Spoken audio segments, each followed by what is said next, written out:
peran penting itu ada juga di ayah.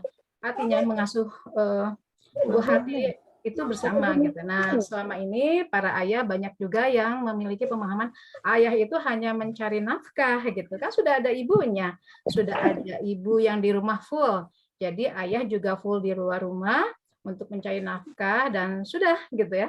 Nah, mungkin ayah Irwan bisa memberikan apa namanya tips atau memberikan pandangan karena jujur ya kadang-kadang sebagai istri atau sebagai ibu agak sulit juga nih ayah untuk memberitahu pada para suami, para ayah gitu. Mungkin ada ayah-ayah juga di sini yang bisa mendengarkan juga nanti bunda-bunda di sini bisa menyampaikan kembali kepada ayah atau suaminya. Silakan Ayah Irwan. Iya. Bismillahirrahmanirrahim. Assalamualaikum warahmatullahi wabarakatuh. Teh Ucu, semua mudah-mudahan sehat ya. Ayah dan bunda mudah-mudahan sehat lahir dan batin.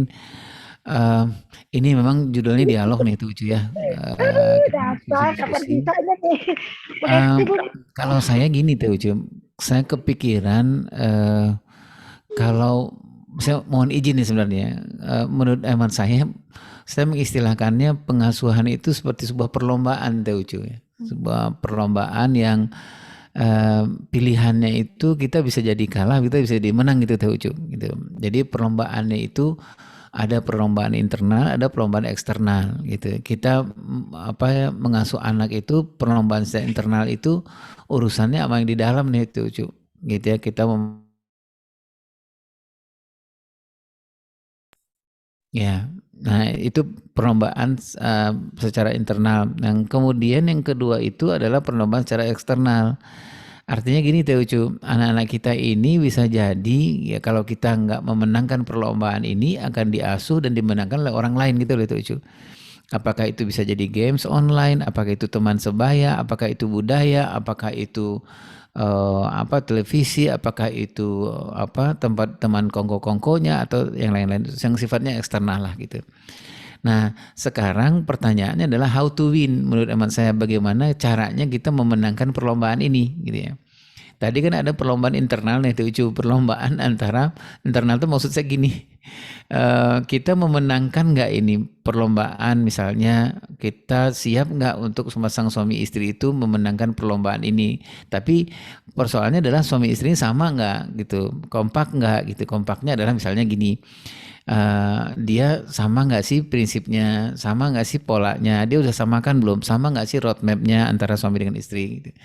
Kalau dia tidak sama, agak susah nih untuk memenangkan perlombaan itu. Nah yang kedua adalah perlombaan dengan dunia luar ini, termasuk yang kita diskusikan sore ini, perlombaan dengan waktu Teh Ucu gitu ya. Gitu. Artinya tumbuh kembang anak-anak nggak bisa menunggu ya Teh Ucu ya gitu. Nggak bisa kita bilang ntar aja ya nak, ayah dengan ibu lagi sibuk nih, nggak bisa gitu. Pilihannya memang dua, take it or leave it gitu. Akan diasuh oleh orang lain, dimenangkan oleh orang lain. Nah, bagaimana cara how to win-nya menurut hemat saya adalah bagaimana cara untuk memenangkan ini, ada beberapa hal yang harus kita lakukan. Menurut hemat saya loh itu Ucu ya. Yang pertama adalah membenahi relasi ilahiyah, itu pertama menurut hemat saya. Membenahi hubungan kita dengan Allah gitu. Nah, apa saja yang harus kita benahi hubungan dengan Allah itu adalah yang pertama, ini rencananya punya anak berumah tangga ini dalam rangka apa? Itu yang menurut hemat saya, Ucu ya. Memeriksa kembali visi dan misi berumah tangga ini apa gitu. Itu sangat penting menurut hemat saya karena nanti relasi dengan Allah itu akan menentukan seperti apa relasi pernikahan gitu ya. Nah, relasi pernikahan itu akan menentukan seperti apa relasi pengasuhan yang pernah kita bahas juga kemarin-kemarin. Nah, itu yang menurut saya yang harus kita lakukan yang pertama gitu Teh Ucu ya, membenahi itu. Kadang-kadang gini Teh Ucu, kadang-kadang persoalan pengasuhan anak-anak ini kadang-kadang dilemahkan karena hubungan dengan Allah, hubungan suami istri dengan Allah itu nggak begitu kuat gitu, sehingga misi dan visinya nggak begitu kuat gitu, bagaimana nanti menghebatkan anak-anak ke depan. Nah yang kedua itu menurut saya adalah perlu juga kita antisipasi, adalah yang sering saya menyebutnya dengan relasi pernikahan gitu. Relasi pernikahan ini sudah barang tentu dia sangat menentukan seperti apa relasi pengasuhan, seperti apa kualitas pengasuhan, itu sangat tergantung seperti apa kualitas pernikahan. Pernikahan yang punya roadmap yang jelas pasti akan menentukan, membuat sukses bagaimana nanti pengasuhan, pola-pola pengasuhan, roadmap pengasuhan akan dilakukan oleh sepasang suami dan istri. Nah Itu yang pertama menurut saya Teh Ucu. Jadi how to win-nya itu adalah mengenal 3 hal itu. Relasi, hubungan kepada Allah, hubungan kepada pasangan, dan hubungan kita kepada anak. Hubungan kepada Allah itu adalah visi dan misi kita. Sebenarnya dalam rangka apa sih kita mempunyai anak, kita berumah tangga, kita membesarkan anak dalam rangka apa gitu. Nah yang kedua adalah dengan pasangan ini gitu, relasi pernikahan gitu. Seperti apa sih kualitas pernikahan kita gitu. Karena tadi saya menyebutkan kualitas pernikahan akan menentukan seperti apa kualitas pengasuhan kepada anak-anak. Nah yang ketiga itu adalah bagaimana untuk memenangkan perlombaan ini adalah bagaimana kita memeriksa relasi pengasuhan kita. Nah, relasi pengasuhan itu berhubungan sekali dengan pembahasan kita Teh Ucu, yaitu 2 hal, ilmu dan waktu gitu. Memerlukan waktu yang jelas, otomatis yang kalau saya istilahkannya nggak bisa hanya memberikan waktu luang. Jadi di parenting itu menurut saya nggak bisa waktu luang gitu Teh Ucu. Jadi memang harus meluangkan waktu gitu ya. Jadi memang harus meluangkan waktu. Dan yang berikutnya itu syaratnya untuk memenangkan perlombaan ini dengan relasi pengasuhan itu adalah memang punya ilmu pengetahuan tentang anak-anak, terutama tentang tahap perkembangan anak-anak. Nah, Teh Ucu kalau di dunia keayahan itu mungkin ayah dan bunda sudah sering membacanya. Bagaimana caranya supaya kita menjadi seorang ayah yang bisa memberikan, tidak hanya sekedar memberikan waktu luang kepada anak-anak dan kemudian kita punya ilmu pengetahuan supaya menghebatkan anak-anak kita. Ada 3. Nah, saya mohon maaf nih pada ayah bunda yang sudah sering mendengar ini, karena ini adalah hal yang sangat lumrah kalau di dunia keayahan gitu. Nah, yang pertama itu adalah loving, yang kedua coaching, yang ketiga adalah modeling. Ini cara-cara untuk bagaimana nanti menjadi seorang ayah yang bisa mengoptimalkan perannya sebagai seorang ayah dan menghebatkan anak-anak kita supaya anak-anak kita nggak terjebak ke sekarang yang sering dikenal itu Teh Ucu, namanya daddy issues gitu. Daddy issues itu terutama sekarang kalau di Indonesia itu daddy issues itu banyak yang terpapar ke daddy issues itu anak perempuan.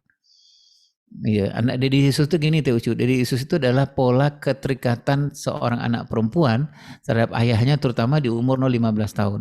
Kalau pola keterikatannya buruk gitu, dipastikan ini menurut penelitian nih Teh Ucu, pengalaman yang sudah ada.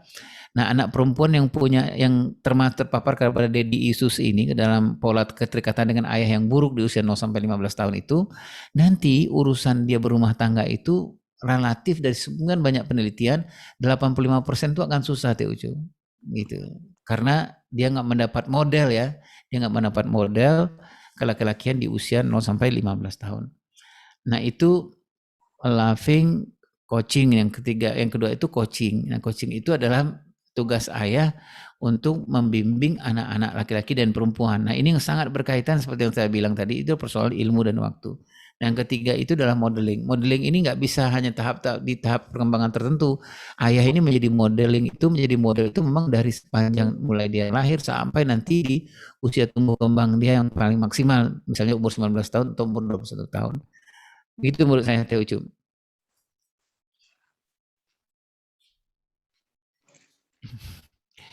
Mic-nya Teh Ucu belum nyala. Baik. Ya, Ayah, terima kasih sebelumnya. Nah, yang repot itu ya ketika ayah enggan untuk mencari ilmu gitu loh Ayah. Nah, bagaimana sih memotivasi ayah untuk melek tentang parentingan, tentang tumbuh kembang anak seperti itu Ayah? Iya, kemudian teman saya ini sih pertanyaan yang ini ya Teh Ucu ya.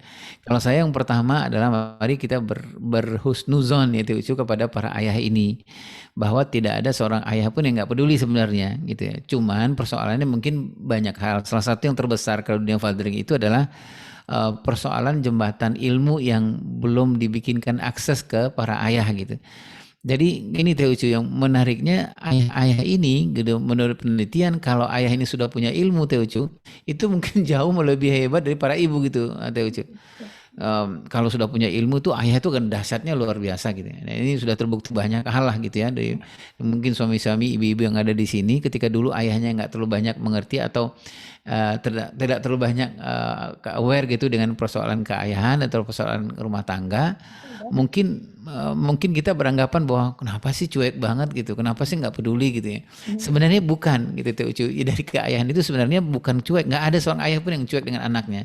Kita harus bersangka baik soal itu. Cuman sekarang adalah bagaimana kita bekerja keras untuk membuat akses keilmuan gitu loh Teh Ucu. Misalnya gitu ya, misalnya gini. Kita pengen nih ayah-ayah peduli gitu loh itu Ucu, gitu. Otomatis kan kita udah tahu tuh secara psikologis mungkin ayah agak susah gitu Ucu duduk lama-lama dengerin webinar gitu loh tuh, Ucu, gitu. Tapi kalau sambil ngopi duduk di mana gitu tuh Ucu, mungkin akses keilmuan tuh jauh lebih hebat gitu. Kadang-kadang kita maksain gitu loh tuh Ucu, maksain ayah gitu. Ikut webinar dong, ikut seminar, ikut apa gitu ya tuh, Ucu. Jadi tinggal strategi untuk membujuk ayahnya itu ya. Ayah. Iya, kalau saya sih persoalannya itu Teucu adalah membuat aksesnya itu seperti apa. Kadang-kadang kita maksain akses kita itu hampir sama seperti aksesnya para ayah gitu. Itu agak berat, Bang. Si ibu pulang dari pelatihan parenting beli buku 6 gitu dan tebel-tebel semua gitu loh Teucu gitu ya. Oh, saya sudah membuat akses Ayah Irwan, akses ilmu ke suami saya gitu. Apa itu yang ibu lakukan? Di tempat tidur gitu saya tumpukin buku 6 tebel-tebel tentang parenting. Nggak baca-baca juga gitu. Nah, mungkin nggak dibaca, jangankan baca gitu Ucu ya. Mungkin akan terjadi hal yang lain gitu. Nah, kalau gitu mungkin ayah bisa memberikan gambaran nih cara yang efektif ibu atau istri untuk membujuk tanpa disadari oleh ayah. Iya, iya, iya. Kalau saya sih melakukan apa yang dilakukan Ummu Sulaim tuh ya cuy ya. Ini teman-teman Salimah jauh lebih hebat lah ini ya. Jadi kan masterpiece komunikasi dengan pasangan itu kalau di dunia internasional itu kan ngambilnya dari Ummu Sulaim gitu itu cuy ya. Jadi Ummu Sulaim itu kan seorang akhwat, seorang muslimah, seorang perempuan, seorang ibu rumah tangga yang dicontoh oleh banyak orang bagaimana berkomunikasi kepada para suami gitu ya. Nah, itu kan saya dapatnya dari Salimah nih justru nih gitu ya. Jadi Ummu Sulaim itu yang pertama itu apa ya? Ada 4 hal yang penting ya. Tepat waktu, tepat cara, tepat nada, tepat kata gitu tuh Ucu ya gitu. Nah, kadang-kadang kita tepat-tepatnya ini yang nggak tepat nih tuh Ucu gitu. Kadang-kadang kita berpikir suami baru pulang gitu. Berarti ini nggak tepat waktu nih gitu ya. Udah greget aja gitu tuh Ucu untuk menjelasin kepada para ayah harus begini loh ya apa gitu. Ummu Sulaim menata 4 ini gitu ya. Nah 4 inilah yang membuat Abu Tholhah merasa bisa menerima gitu apa yang disampaikan oleh Ummu Sulaim gitu. Nah saya berpikir ya Ucu, ini bukan persoalan esensi sebenarnya. Karena persoalan esensi itu adalah wah, ayah itu nggak mau belajar, itu nggak ada tuh Ucu gitu. Secara fitrah mau belajar tuh Ucu. Karena apa? Karena gini tuh Ucu, kalau di fathering itu ada tahap-tahap tertentu yang secara fitrah ayah itu memang harus menginfus mensuplai maskulinitas kepada anak perempuan dan anak laki-lakinya secara fitrah gitu tuh Ucu. Misalnya gini, dia harus tanpa teori pun dia akan main gulat tuh sama anak laki-laki anak perempuannya gitu loh tuh Ucu. Umur 3 tahun 4 tahun itu fitrah itu tuh Ucu. Sekaku-kakunya para ayah pasti tuh akan main gulat juga gitu. Walaupun anaknya tersiksa gitu tapi sekakunya akan mainkan itu. Nah, kalau saya sih persoalan strategi tuh Ucu. Nah, strategi itu salah satunya ngambilnya kepada Ummu Sulaim. Itu satu ya tuh Ucu ya. Ini mudah-mudahan bisa setuju atau tidak, nggak setuju juga nggak apa-apa itu Ummu Sulaim. Yang kedua itu menurut saya adalah pola komunikasi dengan para suami itu yang kalau saya mengistilahkannya dengan giraffe style gitu, dengan cara jerapah gitu loh tuh gitu ya. Jadi ya, ibu-ibu atau para bunda, para akhwat, para umahat, menurut saya contohlah jerapah dalam berkomunikasi gitu ya. Jadi kalau koneksi dengan suami itu apa-apa jangan langsung kalau ada respon dari suami itu jangan berada dalam satu sejajar gitu tuh Ucu. Maksudnya itu kalau jerapah itu kan dia mendongakkan kepalanya itu Ucu ya. Jadi ketika dia mendongakkan kepala itu yang pertama dia lakukan tuh observasi gitu tuh Ucu. Jadi kalau ada masalah tuh observasi. Kenapa sih ayah nggak peduli aku ngomongin soal parenting soal apa? Jangan kalau sederajat itu Ucu komunikasinya itu kita nggak ngelihat tuh. Kenapa ayah? Oh ayah orangnya nggak peduli, orangnya cuek gitu. Tapi kalau kita lari ke atas balkon sedikit nih itu Ucu, agak ke atas sedikit, kita akan melihat gitu loh. Kenapa sih suami nggak peduli sama parenting, nggak peduli sama fathering gitu? Kalau kita ngelihat agak tinggi ke bawah gitu tuh Ucu, mengobservasi bisa jadi karena memang itulah tuh Ucu, dia banyak pikiran. atau mungkin dia lagi sakit gitu loh Cu. Jadi bukan bukan persoalan nggak maunya gitu loh, tapi banyak hal gitu. Nah ini yang kita sering sebut dengan balcony view gitu loh Cu. Jadi kita ibu gitu maunya ke lapangan dada, punyalah ibu-ibu dengan kelebihan tender love nih Cu, gitu ya, punya kelembutan, kasih sayang kuat gitu. Jadi menurut saya larilah dulu ke atas balkon gitu untuk melihat kondisi suami gitu ya. Karena suami ini laki-laki kan manusia luar rumah nih Teh Ucu, gitu ya.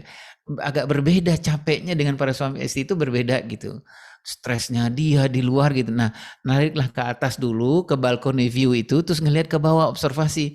Kenapa sih kira-kira nggak mau ya padahal itu ada buku tuh di bawah deket dia. Ini ada video, ada ini kenapa sih nggak ngelihat gitu.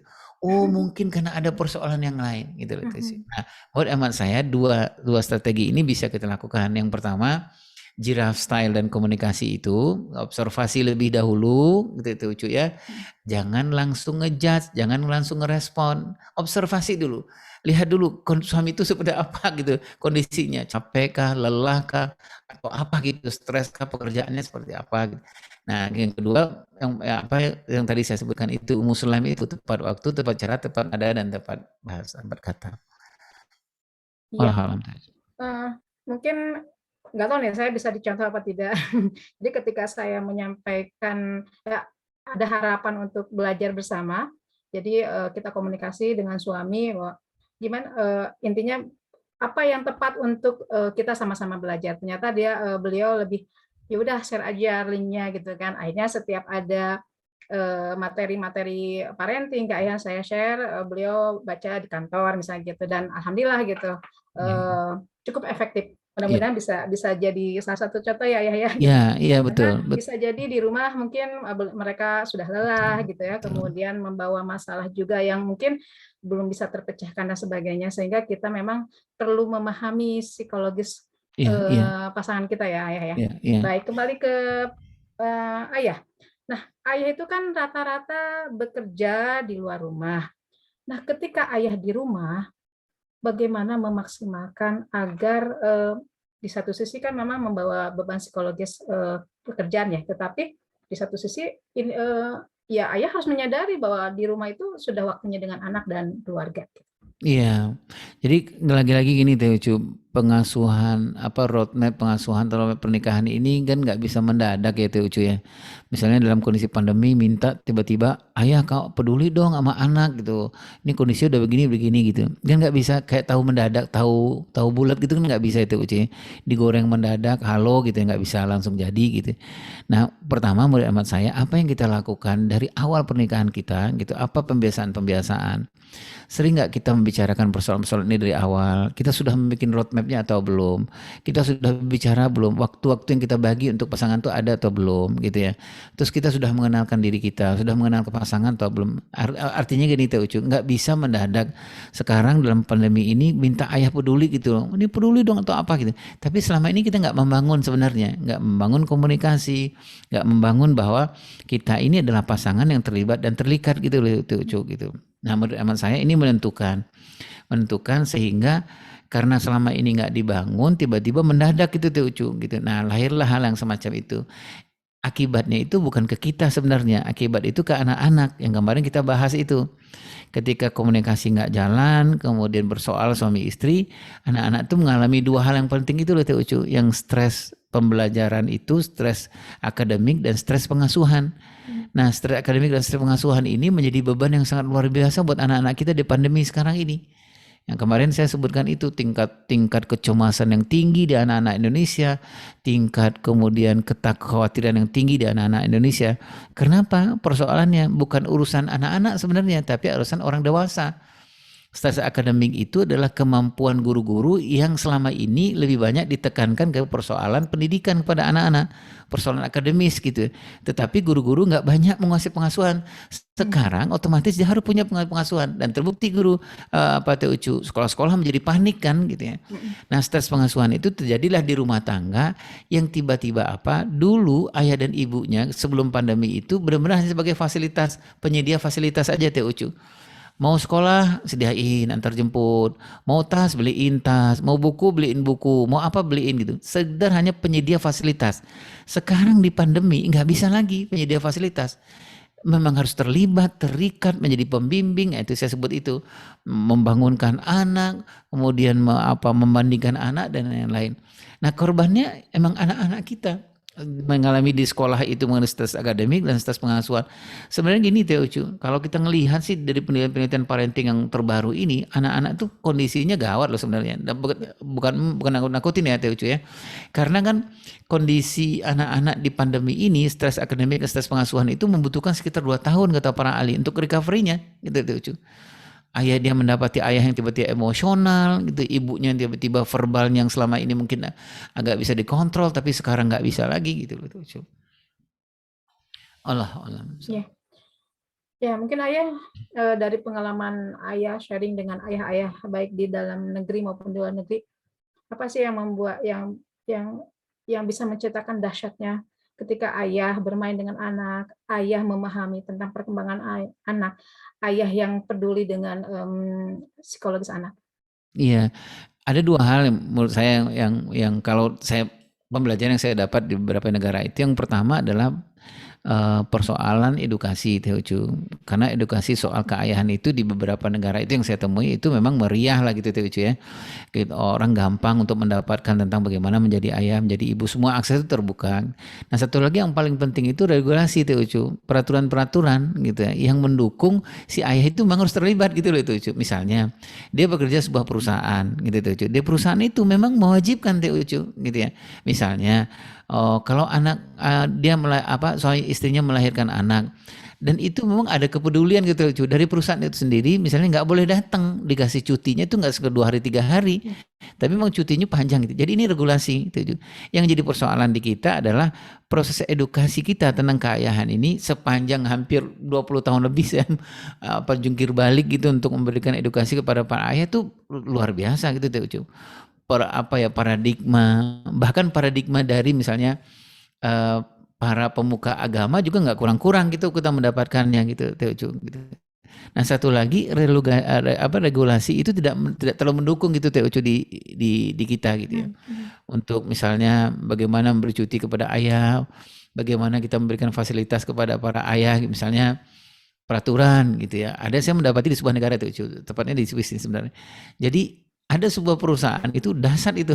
Jadi pas makan siang itu wajib tuh Teh Ucu untuk ayah dan anak itu video call atau nelpon gitu. Saya pernah tanya itu kepada teman-teman di Zurich waktu itu, kenapa sih kok wajib gitu?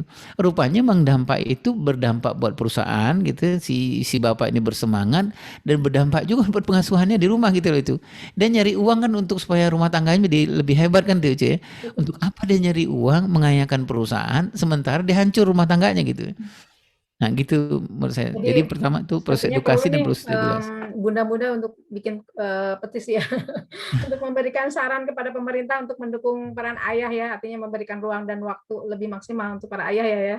Iya betul. Baik ayah, ini sudah ada beberapa pertanyaan.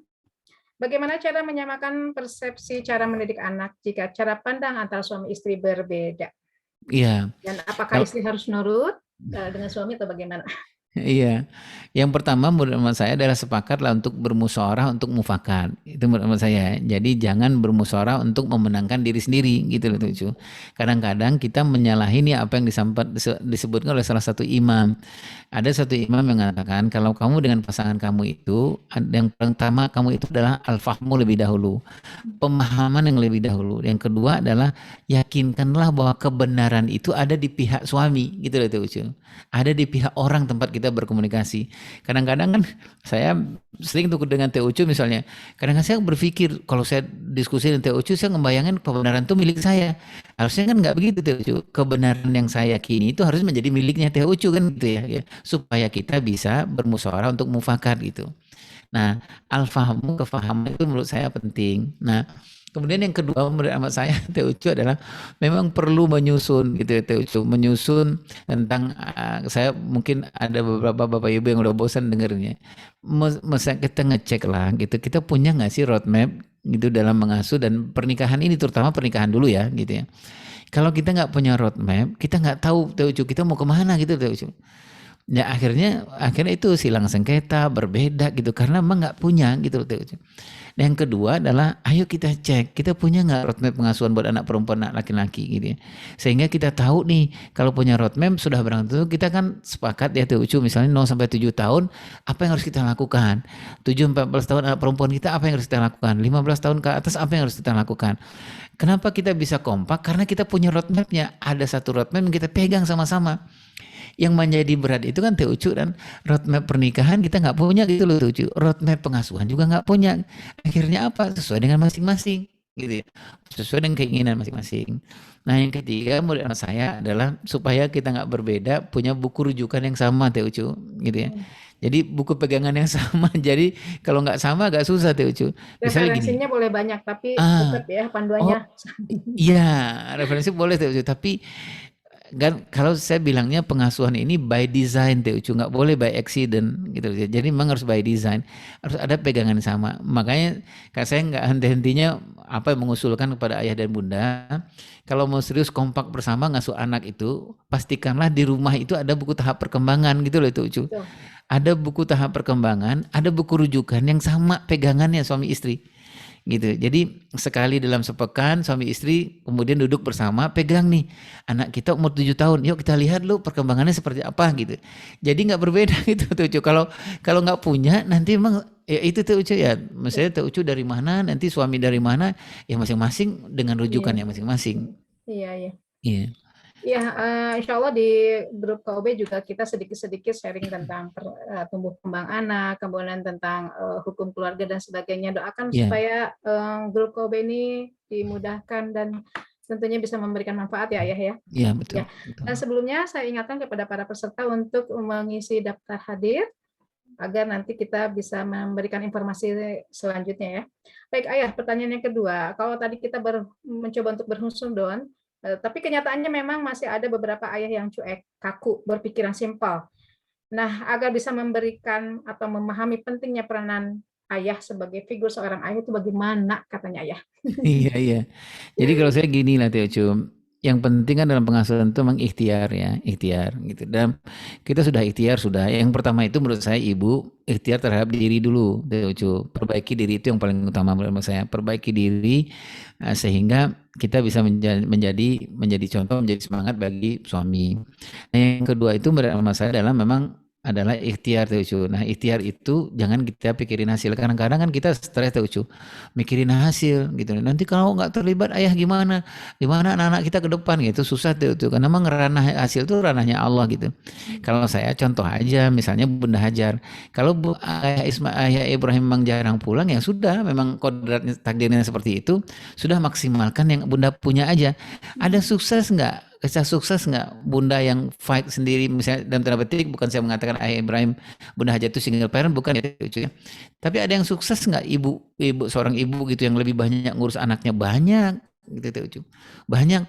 Apakah anak-anaknya akan mendapatkan juga kelaki-lakian? Banyak juga. Ismail berapa laki-lakinya Teucu, tapi kan yang lebih hebat memberikan stimulan dan simulasi itu kan adalah Bunda Hajar gitu. Jadi menurut amat saya ada ruang yang kita harus buka Teucu, para ibu nih supaya nggak stres Teucu. Maksud saya itu ada ruangan idealita. Ruang idealita itu adalah ruang di mana bapak dan ibu berpegangan tangan untuk menghebatkan anak laki-laki dan anak perempuan. Kenapa harus berpegangan tangan? Karena anak perempuan, anak laki-laki itu dia harus kita support, kita supply dua hal. Mensuplai maskulinitas dan mensuplai feminitas. Itu anak perempuan, anak laki harus punya itu. Gitu.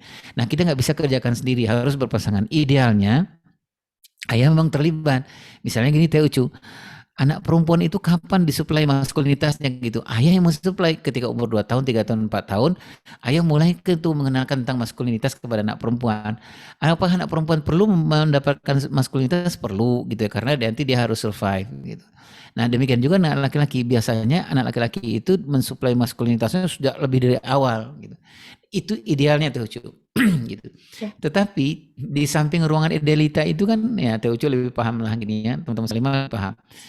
Di samping ruangan idealita itu kan ada ruangan namanya ruangan realita Teucu gitu. Ruangan realita, ruangan yang bukan ruangan mimpi gitu, itu ruangan membumi gitu loh Teucu. Kalau ruangan idealita itu kan ruangan mimpi tuh gitu ya, suami tiba-tiba bilang gitu, besok pagi dia bilang, "Dek, kamu besok pagi bangun sudah ada teh manis, sudah ada roti. Bayangin tuh Teh Ucu gitu.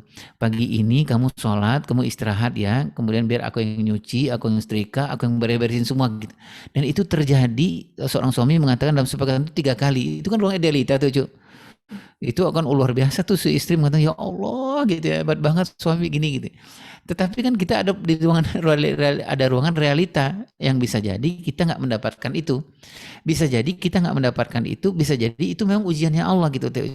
Seperti Bunda Aisyah binti Muzahim gitu ya. Kalau minta mau bercerai pasti Bunda Aisyah yang minta bercerai duluan gitu.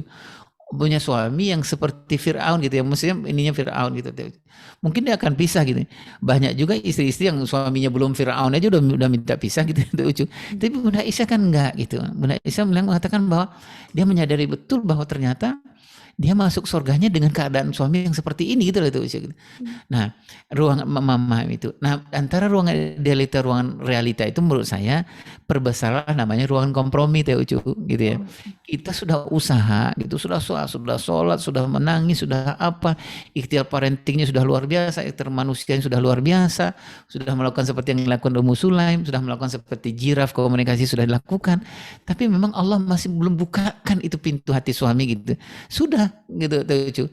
Tumbuh kembang anak nggak bisa menunggu, handle sudah seperti Bunda Hajar. Ayah Irwan bagaimana melakukan support maskulinitas kepada anak perempuan, anak laki-laki? Lakukan Bun, lakukan gitu Teh Ucu. Karena banyak kunci suksesnya, cerita sukses banyak gitu ya. Ibu-ibu yang sendiri itu banyak yang sukses gitu. Nah, ini menurut saya ruangan kompromi. Karena gini Teh Ucu, ketika kita nggak membuka ruang kompromi lebih besar, nah dampaknya itu bagi anak-anak gitu Teh. Kita stres, ibunya stres, anak-anak tumbuh kembang nggak bisa ditunda gitu ya. Bagaimana anak-anak setiap hari berhadapan dengan ibu yang stres, berhadapan dengan ayah yang stres. Nah kalau saya Teh Ucu, semua ikhtiar sudah kita lakukan, perbesarlah ruangan kompromi menurut saya gitu Ucu. Kalau saya itu silakan gini lah Teh Ucu, perbesarlah kue sabar dan syukur gitu lah Teh Ucu. Ya, misalnya gini, jangan sampai ada si ibu membayangkan ya enak banget sebagai Teh Ucu ya, suaminya gak peduli, main sama anak-anak, gulat-gulatan sama anak-anak, terus apa enak banget suaminya kerja di rumah tapi gajinya gede gitu. Itu nggak bisa Teh Ucu karena masing-masing kita berbeda gitu loh Teh Ucu ya, gitu beda. Ada memang yang tadi saya sebutkan, ada memang ummahat itu memang dia seperti Aisyah gitu, Aisyah binti Musaib yang nggak lepas dirundung oleh kesedihan, air mata dan lain. Bisa jadi masuk surganya dengan itu gitu loh itu ya. Wallahu a'lam. Cara masuk surganya dengan seperti itu ya Ayah ya. Oh iya, iya itu. Jadi kalau saya usulkan perbesar ruangan kompromi gitu Teh Ucu ya. Karena ketika ruang kompromi itu kita menjadi zero Teh Ucu. Kita bisa mengatakan oh udahlah usaha sudah gitu ya. Memang ternyata Allah belum izinkan. Ya, gimana caranya? Udah ambil alih aja udah. Gitu. Ambil alih aja gitu. Ya, pertanyaan berikutnya, seberapa pentingkah rasa kasih sayang yang diungkapkan dengan kata-kata kepada anak? Karena banyak ditemui para ayah tidak mementingkan kata-kata, namun lebih kepada pembuktian rasa kasih sayang. Iya, jadi jadi kalau pertanyaannya pentingkah penting Teh Ucu gitu, karena memang setiap tahap perkembangan itu berbeda-beda itu anak-anak. Misalnya ada anak-anak yang mengstimulan bentuk kasih sayangnya itu memang harusnya demonstratif Teh Ucu. Itu memang harus diungkapkan, nggak bisa secara siri gitu loh Teh Ucu. Apakah ayah mencintai anak ayah? Apa gitu? Oh saya mencintai anak saya. Oh nggak terbayangkan gitu. Tapi nggak kelihatan gitu Teh Ucu, gitu ya. Misalnya bagaimana dia nggak memperlihatkan itu anaknya, dia mendekap anaknya, dia memeluk anaknya, dia mengapresiasi anaknya, itu nggak terlihat gitu. Kalau di tahap-tahap tertentu itu penting Teh Ucu, gitu. Nggak bisa itu kalau nggak diperlihatkan. Ayah itu memang di tahap tertentu harus demonstratif Teh Ucu, harus show off memang. Karena memang tahap perkembangan anak kita membutuhkan seperti itu. Kan nggak bisa itu Ucu ya, misalnya anak umur 2 tahun, 3 tahun, 4 tahun gitu. Kemudian ayahnya diam di samping dia gitu. Terus kemudian si istri nanya, Mas nggak sayang ya sama anak sayang gitu. Tapi anak-anak nggak ngerasainnya gitu. Ya aku menyayangi secara siriah gitu ya. Nggak bisa, anak-anak nggak ngerti itu secara siriah gitu. Mana harus diperlihatkan, dipeluk gitu ya, diungkapkan ya Allah gitu. Kamu tuh spesial banget dalam hidup ayah gitu. Itu penting. Tapi ada tahap-tahap tertentu yang tahap perkembangan tertentu yang anak-anak nggak butuh lagi dengan lisan gitu Teh Ucu. Nggak butuh lagi dengan verbal gitu. Dia butuh bagaimana ayah menghargai dia. Begitulah bentuk loving gitu ya. Dia membutuhkan bagaimana ayah mendampingi dia, bagaimana ayah tegas ke dia. Bahkan ada tahap tertentu gitu Teh Ucu yang memang anak-anak itu bahwa ayah itu mencintai dia itu nggak bisa hanya dengan kata-kata, nggak bisa dengan hanya dengan ungkapan, tapi ketegasan dan ketegaan. Nah, ketika ketegasan dan ketegaan itulah yang dibutuhkan oleh anak-anak kita. Itulah bentuk love languages dari anak-anak kita gitu. Ya. Baik. Selanjutnya, bagaimana untuk memanage suami yang pikirannya udah full di kantor. Jadi sudah sepakat nih, dan kita udah musyawarah, ternyata dilanggar sama suami, gimana nih ayah?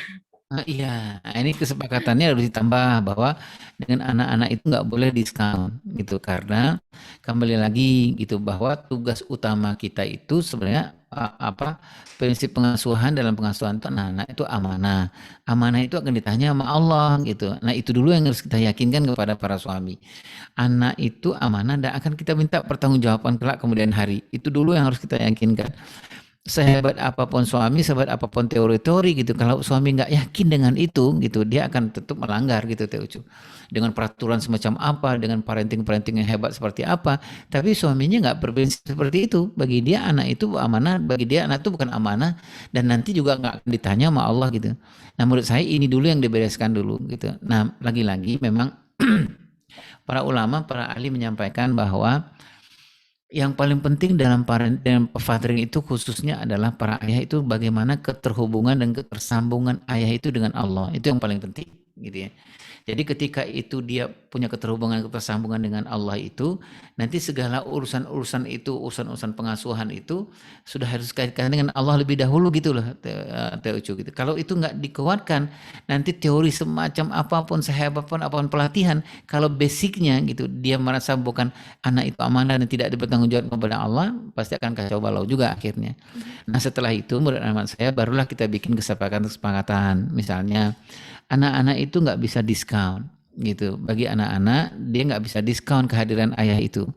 Misalnya nggak apa-apa gitu ya. Bagi anak-anak itu 100% no diskon. Hadir 5 menit, 3 menit nggak ada masalah. Tetapi tetap berkualitas gitu. Karena anak-anak nggak butuh juga ayah yang panjang lama gitu bergaul dengan dia juga nggak butuh juga. Tapi 2 menit, 3 menit tapi berkualitas sangat penting. Nah yang ketiga itu menurut saya lagi-lagi persoalan waktu itu.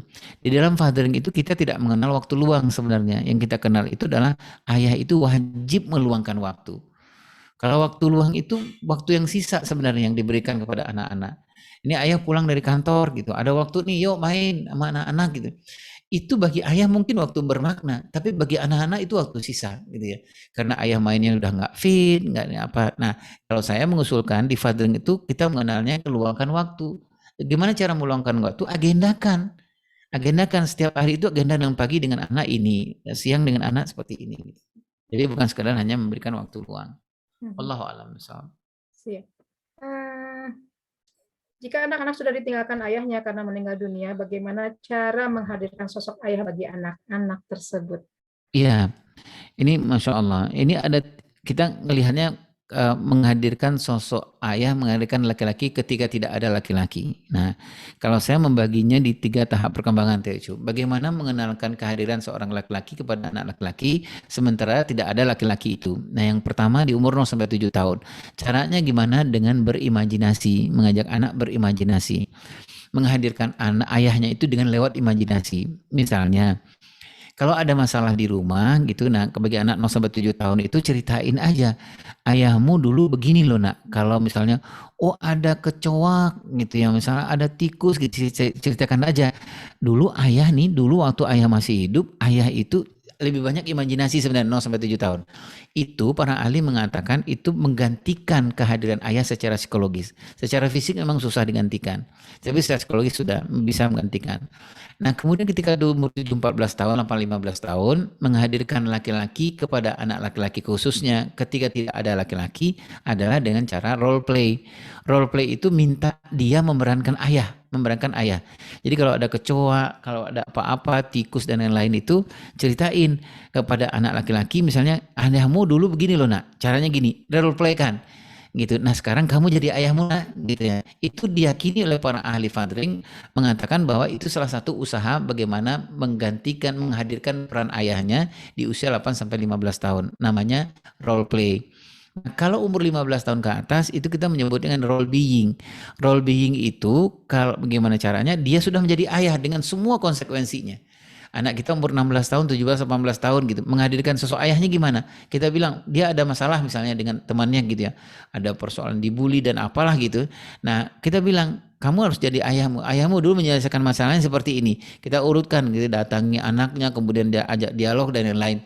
Nah, caranya gimana? Nggak role play lagi. Caranya anak suruh lakukan gitu. Nah, seperti itulah ayah melakukannya. Nah, tiga itulah yang diyakini oleh para ahli fathering. Yang pertama 0 sampai 7 tahun itu menghadirkan kehadiran ayahnya secara psikologis di umur 7 tahun itu dengan cara mengajak anak mengembangkan imajinasinya. Kalau 7 14 8 sampai 15 tahun itu dengan role play. Jadi anak memainkan peran ayahnya. Dan di usia 15 tahun ke atas dengan role being. Role being itu anak langsung menyelesaikan persoalan yang dihadapi itu dengan seperti ayahnya menyelesaikan persoalan. Mungkin gitu, Teh Ucu. Ya.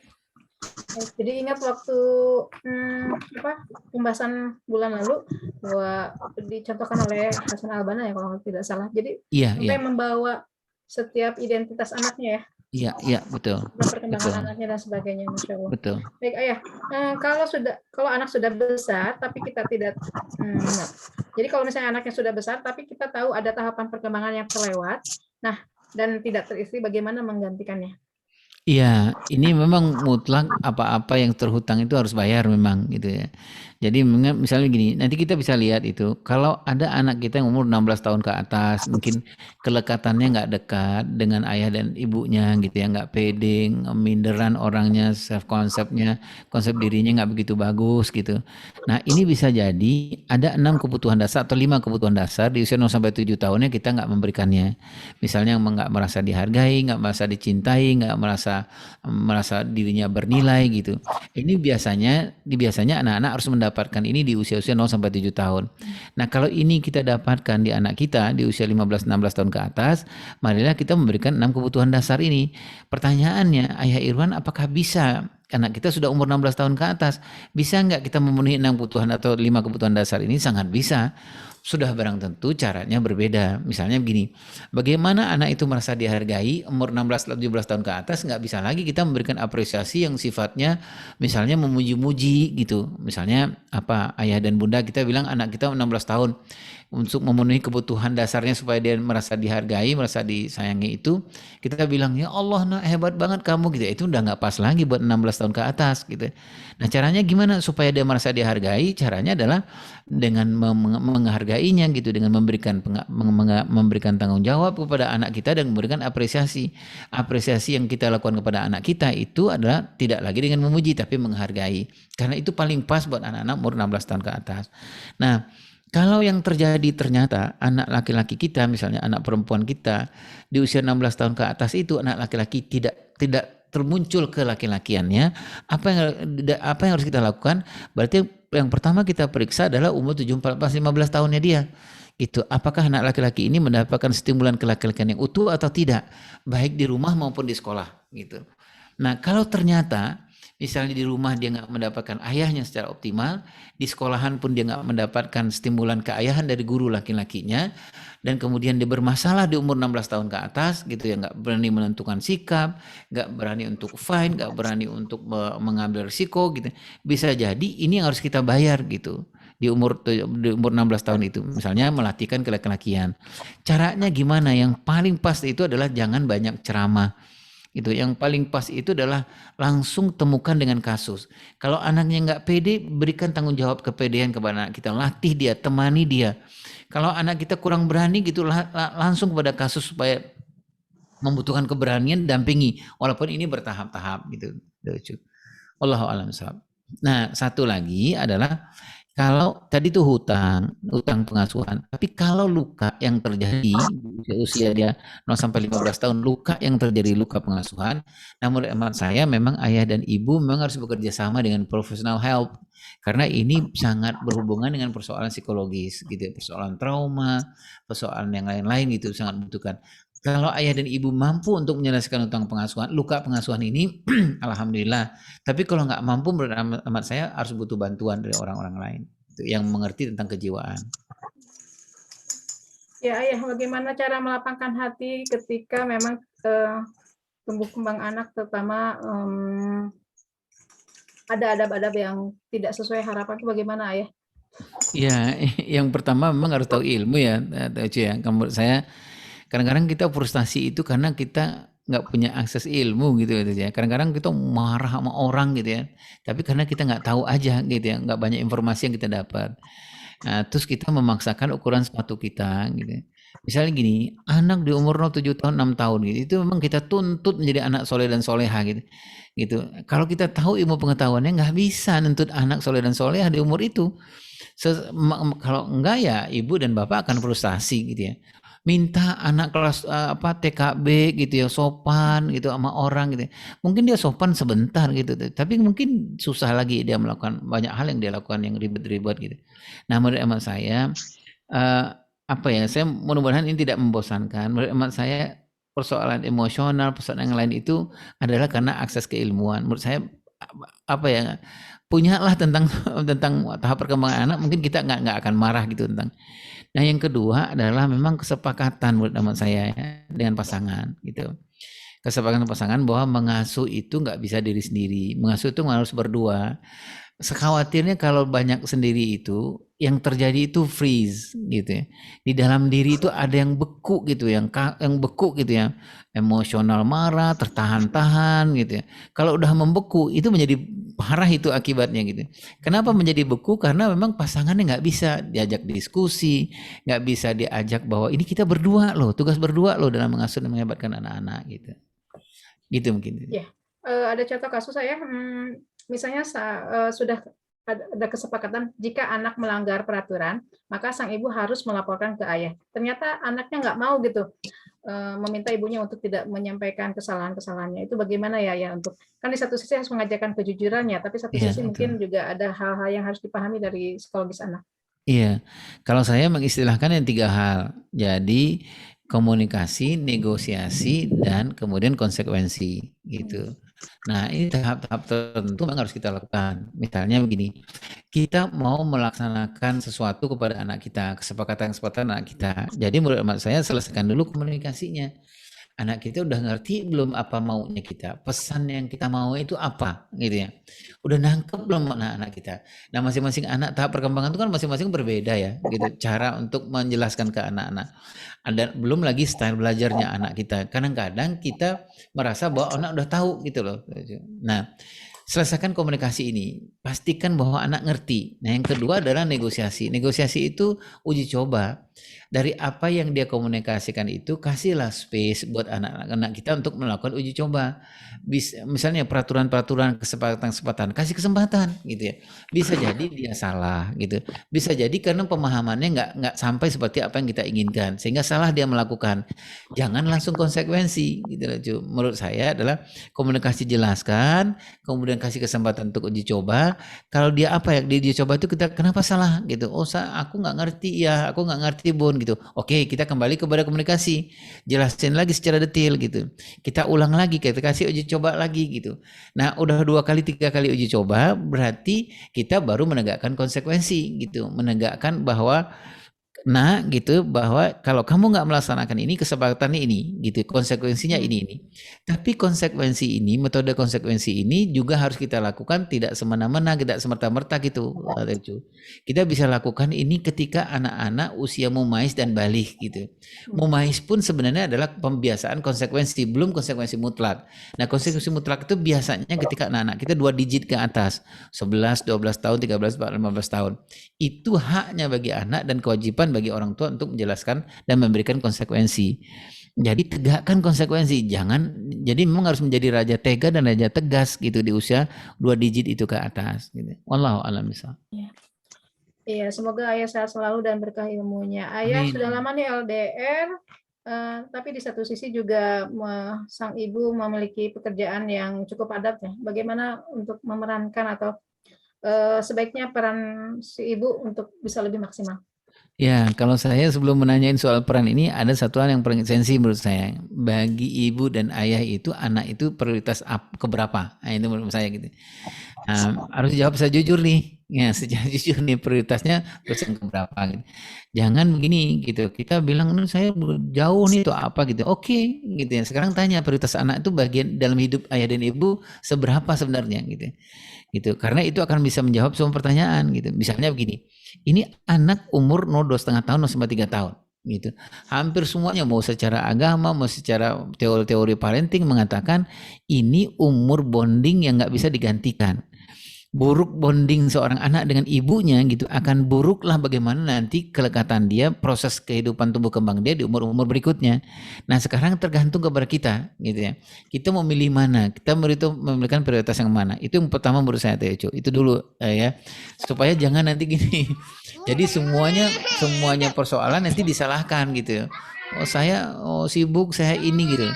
Nah, sekarang tugasnya apa sebenarnya? Kalau engkau sibuk, sebenarnya kenapa punya anak itu lebih juga. Kenapa harus melakukan ini kan anak itu justru akan menyibukkan kita sebenarnya. Itu jawaban idealnya itu. Nah, jawaban jawaban apa ya? Jawaban jawaban apa ya? Jawaban tengah-tengahnya menurut saya adalah atur prioritas aja gitu.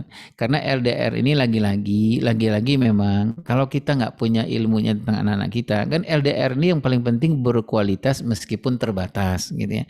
Nggak apa-apa gitu. Misalnya LDR jarak jauh atau sibuk lah gitu ya. Anak-anak setiap hari itu butuh telepon, butuh video call gitu. Nah, kalau ayah ibu nggak mengerti tentang perkembangan anak, nanti nanya-nanyanya nggak pas sama anak gitu. Anak umur 7 tahun pasti beda gitu pertanyaannya dengan anak umur 14 tahun, 15 tahun gitu. Kalau sama aja, artinya anak-anak nggak mendapatkan kualitas dari ayah dan ibunya. Apalagi secara waktu kita udah nggak berkualitas gitu, ayah bunda gitu. Nah, bagaimana caranya menurut emak saya adalah harus dikantongi ini, harus punya tahap perkembangan, buku tahap perkembangan yang kita tahu caranya ngomong, nelpon dengan anak nggak apa-apa, 5 menit nggak apa-apa gitu. Tapi bagi anak 5 menit itu seperti dia berdiskusi dengan ayahnya berjam-jam gitu. Wallahu a'lam bishawab. Iya. Masih ada waktu. Jadi saya ingatkan untuk mengisi daftar hadir ya. Baik. Bagaimana mensikapi suami yang pulang kerja itu gadget lagi gitu ya, sehingga tidak punya waktu untuk anak dan keluarga. Iya, saya bilang ini kan dialami di Ummu Sulaim. Ummu Sulaim itu lebih dari gadget sebenarnya gitu ya. Anak beliau meninggal satu-satunya loh gitu ya. Tetapi kenapa Abu Talha bisa menerima gitu ya, menerima berita yang berat ini, sesuatu yang berat ini dibicarakan dengan Abu Talha gitu. Nah, kalau saya bicarakanlah sesuatu yang berat ini dengan suami dengan tadi itu, dengan patokan 4 tadi itu, tepat waktu, tepat cara, tepat nada dan tepat kata. Nah, lakukanlah jangan to the point gitu loh kan 4 lebih dahulu ini karena mau membicarakan sesuatu yang lebih berat kepada suami. Apalagi suami yang bagi dia gadget itu adalah segala sesuatu hiburan bagi dia gitu ke tengah kepenatan, tengah kelelahan, di tengah kesibukan, di tengah merasa stres gitu ya. Bagi dia adalah gadget gitu. Tapi menurut hemat saya bikinlah itu lebih dahulu. Kalau istilah saya itu bikin koneksi sebelum membuat koreksi. Bikinlah attachment sebelum kita achievement gitu. Jadi jangan koreksinya lebih itu, jangan mengatakan kepada suami gadget lagi itu namanya koreksi gitu ya. Sekarang bikin koneksi. Yang terbagus bikin koneksi itu musulai memang. Jadi ketika koneksi terbangun, hal yang paling berat sekalipun bisa diterima oleh Abu Talha. Gitu. Soal anak loh ya, anak satu-satunya meninggal gitu ya, meninggal gitu nggak ada gitu ya. Nah, tapi Ummu Sulaim itu memang luar biasa gitu membangun apa ya, membangun koneksi itu luar biasa gitu, berketerhubungan dengan suami. Sehingga ketika selesai semuanya itu, beliau bicarakan itu diterima oleh suaminya. Kadang-kadang kadang-kadang nih ya, kadang kita langsung aja gitu mengkoreksi gitu. Apa Mas gitu, gadget lagi gitu. Itu tapi koneksi nggak dibangun. Apa misalnya nggak ketika suami pulang nggak seperti Ummu Sulaim gitu loh misalnya ganti daster mandi harum-haruman kemudian lakukanlah apa yang dilakukan Ummu Sulaim setelah itu baru kita bicara soal koreksi gitu ya. Wallahu alam sahab. Mic-nya belum nyala.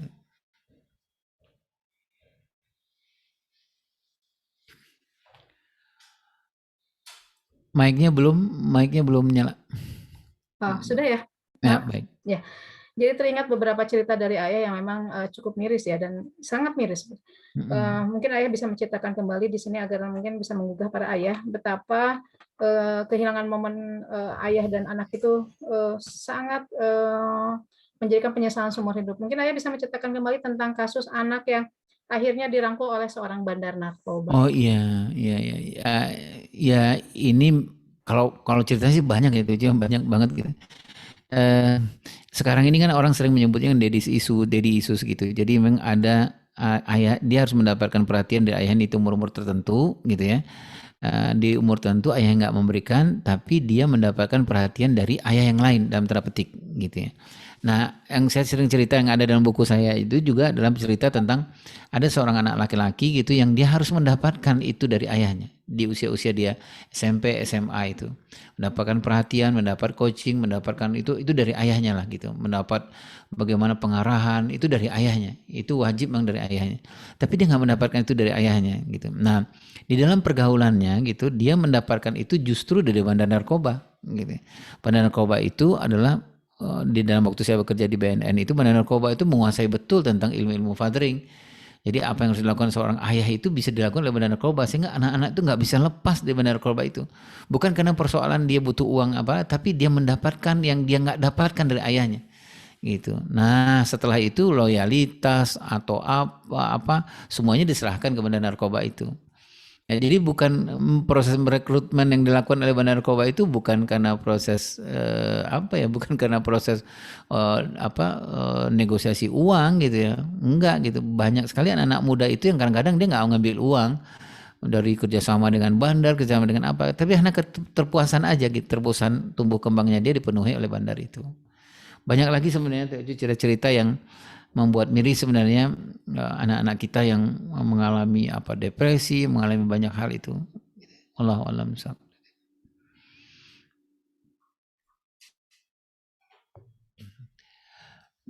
Mic-nya belum nyala. Hubungan saya dengan anak masih agak renggang, tidak sedekat dengan bundanya. Ini kata ayah ya. Ya.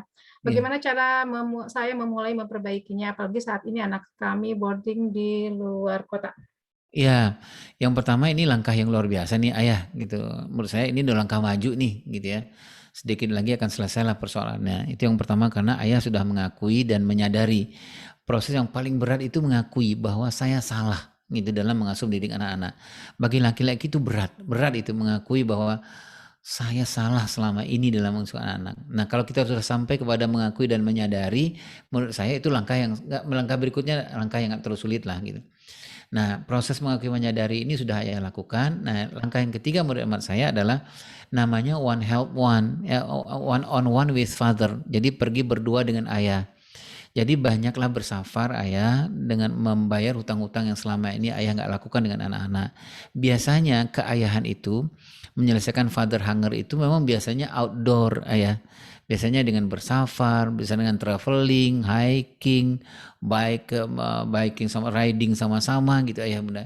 Ayah. Jadi biasanya ayah mengerjakan pekerjaan yang laki-laki berdua aja dengan anak. Jangan ibu jangan ikut gitu ya.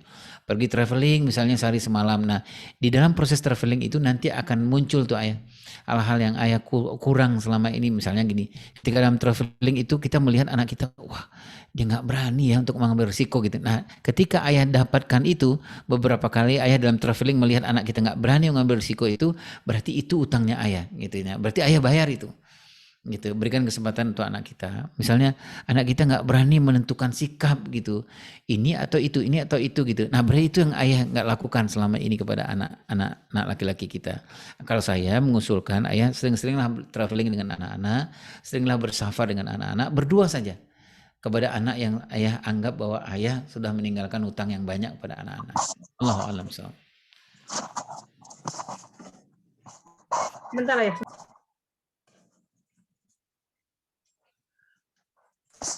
Ya, ini ada pertanyaan lagi.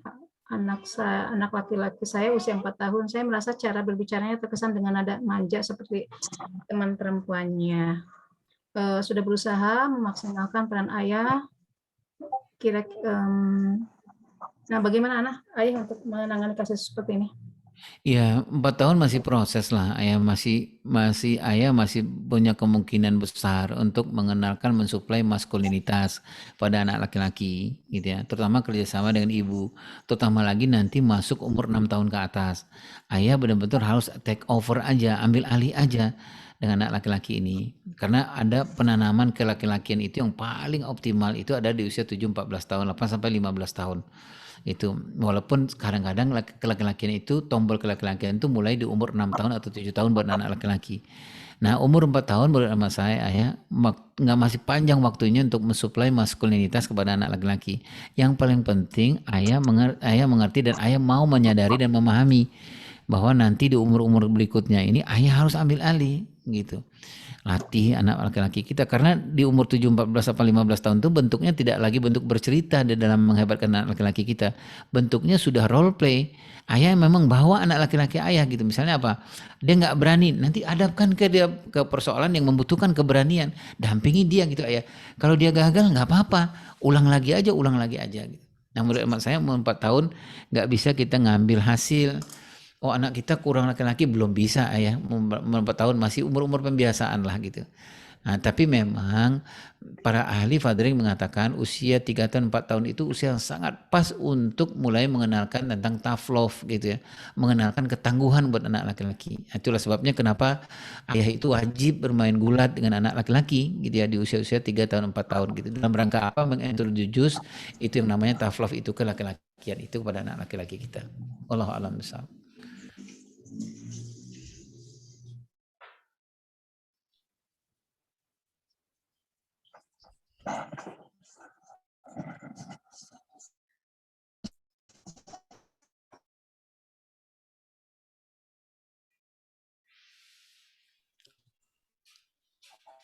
Mic-nya belum nyala. Ucu. Nggak ada ya, ayah? Iya. Memiliki 3 orang anak akhwat, bahkan dekat sekali dengan ayahnya, termasuk duduk maunya dengan ayah. Nah, kedekatan itu berkurang ketika kami sudah akil balik, padahal kan usianya belasan. Harusnya anak perempuan harus lebih dekat dengan ayahnya, supaya mendapatkan cinta pertamanya bukan dari laki-laki. Ini bagaimana ayah? Iya, jadi kalau usia-usia 0 sampai 7 tahun wajar lah. Menurut saya wajib malah itu yang kalau ungkapan kedekatan, ungkapan cinta itu dengan fisik gitu ya. Tetapi ketika usia 7 tahun ke atas, 8 tahun ke atas, emang ayah yang harus mengalihkan gitu ya. Artinya apa? Kedekatan yang terjadi di umur sampai 7 tahun itu nggak boleh kurang 100%, tapi bentuknya aja gitu yang harus dirubah gitu. Kalau selama ini mungkin dipeluk, kemudian disayang di umur sampai 7 tahun, 7 tahun ke atas agak susah itu kita melakukan itu. Tapi harus diganti. Digantinya itu bisa dengan kata-kata, bisa dengan berbagi hadiah, bisa dengan perhatian, bisa dengan pembelaan, bisa dengan banyak hal gitu. Yang bagi anak perempuan itu bagi dia tetap seperti kualitas ayah yang ayah lakukan di umur sampai 7 tahun gitu. Jadi yang paling penting adalah kalau bentuknya berubah nggak apa-apa, tapi kualitasnya jangan dikurangi gitu. Jangan dikurangi, tetap 100% gitu ya. Cuman memang bentuknya aja berbeda. Kalau selama ini dengan fisik, sekarang kita rubah gitu. Dengan memperbanyak pujian, kata Dr. Asobali gitu. Dengan banyak penghargaan, mengatakan kepada anak perempuan kita cantik, anak perempuan kita hebat, itu harus lebih banyak melakukan itu. Dan sebenarnya bagi anak perempuan, itu sesuai dengan tahap perkembangannya bagi dia sama aja seperti ayah melakukannya di umur 0 sampai 7 tahun yang bentuknya lebih kepada fisik gitu. Wallahu a'lam bishawab. Alhamdulillah, tidak terasa ini ayah.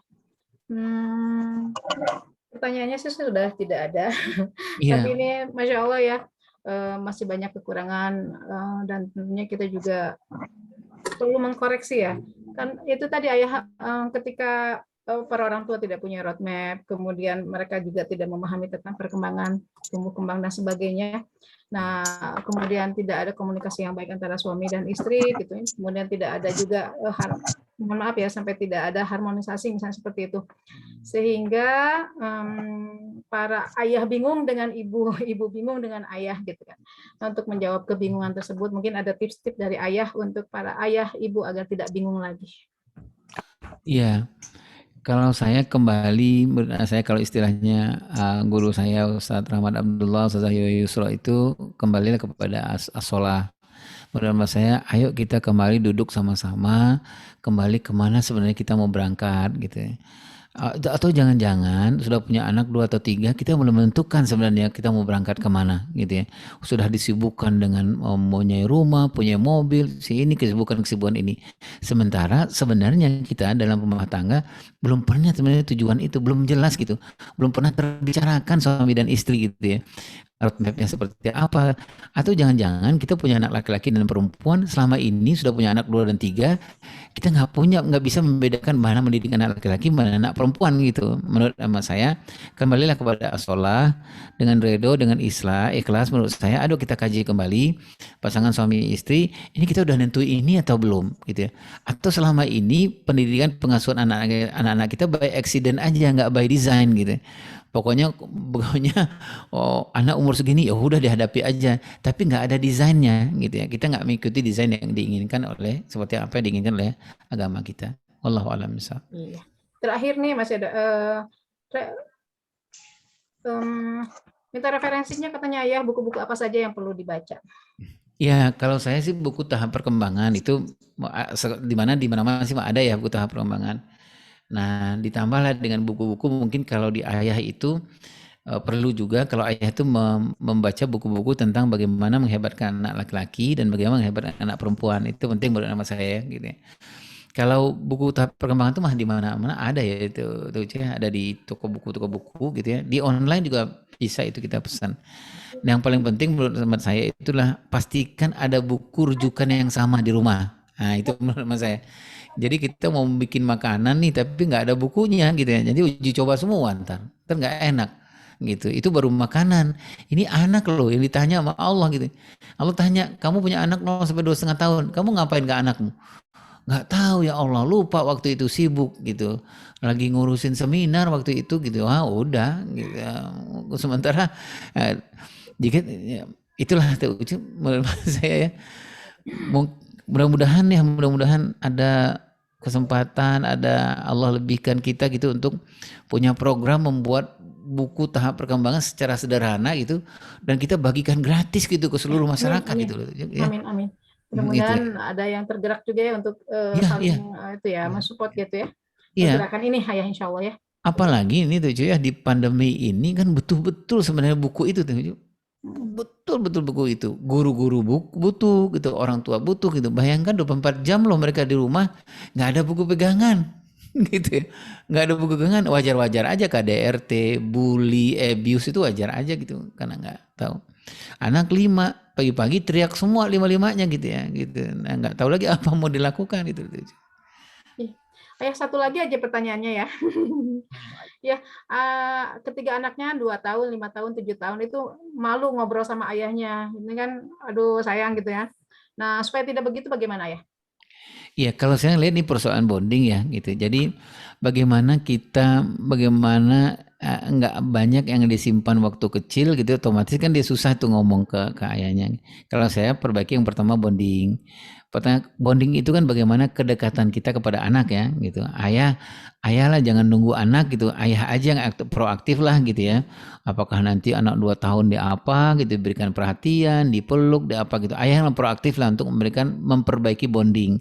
Tapi biasanya bonding itu kalau bonding sudah dibenarkan pasti kelekatan itu akan muncul dengan otomatis gitu. Dan bonding itu bagaimana kita bersikap pada anak. Kalau kelekatan, kalau attachment itu bagaimana respon anak terhadap bonding kita gitu.